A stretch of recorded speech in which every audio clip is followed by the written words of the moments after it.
¿Cuál es la verdad que subyace al control? ¿Existe el miedo? ¿La realidad es que el ser humano se autodestruiría?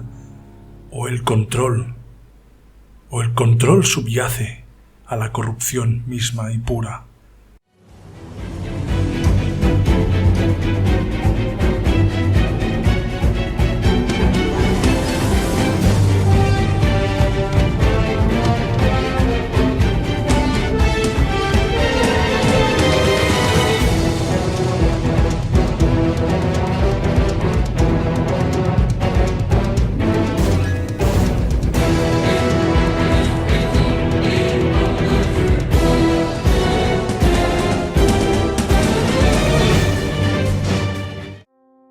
En el libro de Samuel nos explican cómo éste, profetizado y obedeciendo a Yahvé, encuentra al primer rey ungido, Saúl.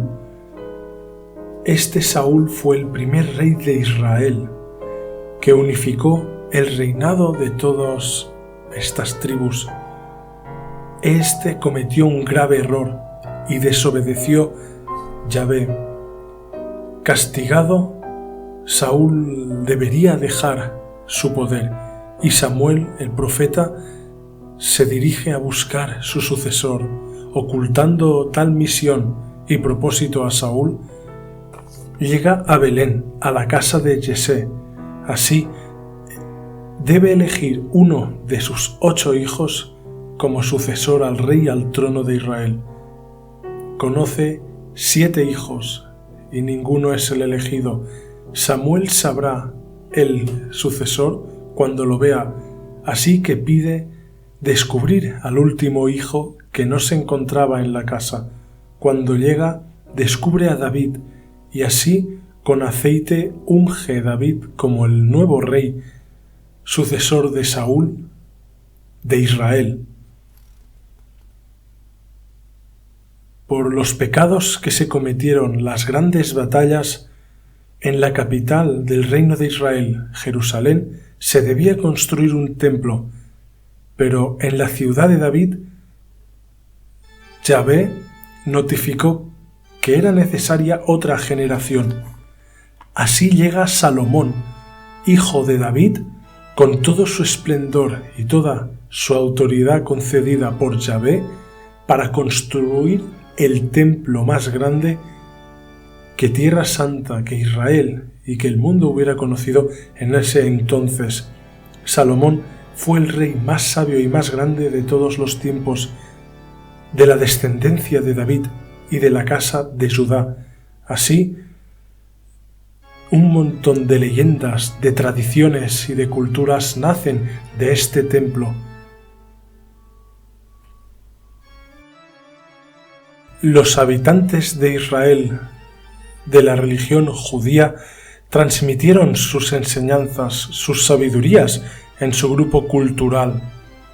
El Tanaj o Antiguo Testamento, el Misrá y el Talmud, libros que durante la Edad Media proliferaron por todo el mundo. Y por último se escribió y redactó el Zohar, un libro místico con las enseñanzas más simbólicas. Este pueblo en la tierra de Israel fue atacado por los asirios, los babilonios, los persas y posteriormente los griegos. Así, todo el territorio de Oriente Medio es habitado por muchísimas culturas y muchísimas religiones distintas, nutriéndose de estos conocimientos trascendentes para la sabiduría humana. Así nace una de las rutas de más proliferación creativa filosófica de toda la historia. Estas rutas comerciales entre estas culturas permiten comunicar estos conocimientos y así se reúnen las ciencias de Oriente, la astrología, la geometría egipcia, la aritmética babilónica y la alquimia, junto sanadores, sacerdotes, chamanes y hechiceros se mezclan y conviven para hablar del origen del mundo, de la realidad y de la vida. Así, en Grecia se construye una sabiduría práctica de la mano del mismo arquetipo que en las altas montañas del mundo, en los Vedas.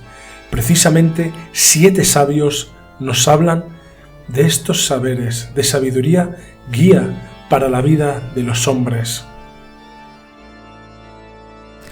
Este escenario deja un mundo revuelto, un mundo fragmentado, un mundo dividido. Divide y vencerás. ¿Quién no conoce esta frase? Y es que la religión ha sido el contexto perfecto para dividir al ser humano. Posteriormente se crearon Naciones Unidas, pero al crear Naciones Unidas las fronteras quedaron igualmente fragmentadas desde la religión, y si esa fallaba, la política era una herramienta perfecta. Es la herramienta para mantener al hombre dividido y enfrentado. Estos gobernantes arcontes siempre han querido dominar el ser humano, tener control. Si no puedes cambiar el futuro, anticípate a él. Si no puedes actuar en contra del curso natural, crea el curso natural. Así, muchos visionarios, muchos arcontes han querido tomar el control del ser humano y crear el futuro a su medida, crear leyes, crear esta falsa autoridad para que fuera más fácil para ellos y sus familias progresar en el mundo. Así los grandes sabios que nacen de las situaciones más diversas siempre han sido difamados y tachados, menospreciados por aquellos a quienes les temían. El ser humano básicamente siente 2 grandes emociones, la positividad y la negatividad, la luz y la oscuridad.